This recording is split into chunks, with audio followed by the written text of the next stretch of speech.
today's video, I'm going to teach you how to connect n8n with Airtable to automatically create records in a table.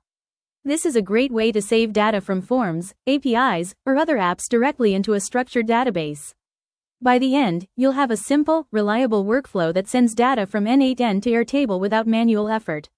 Start by opening your n8n dashboard and creating a new, blank workflow. Think of this as your workspace. It's where every node in your automation will live and where you can easily see how data flows from one step to the next. Next, add a manual trigger node.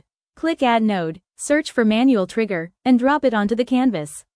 This node is perfect for testing because it lets you start the workflow on demand using the Execute Workflow button.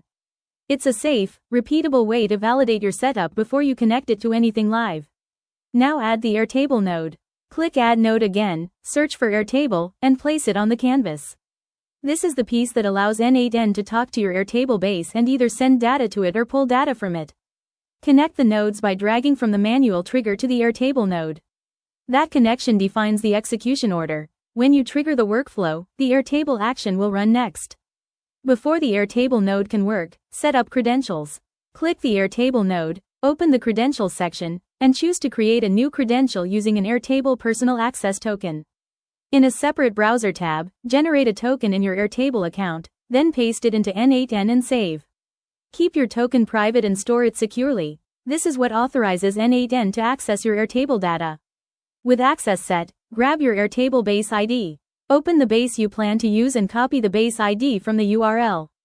Paste that base ID into the Airtable node so n8n knows exactly which database to target. In the Airtable node, set the operation to create record.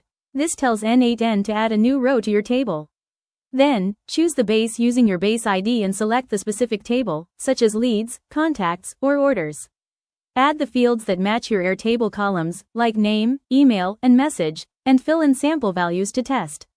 Make sure the field names and types align with what exists in your table to avoid errors. Finally, click Execute Workflow. Once it runs, open your Airtable base and confirm that a new record appears. If you see it, your connection is working end-to-end. Your finished flow is simple. Manual trigger flows into Airtable with the create record operation.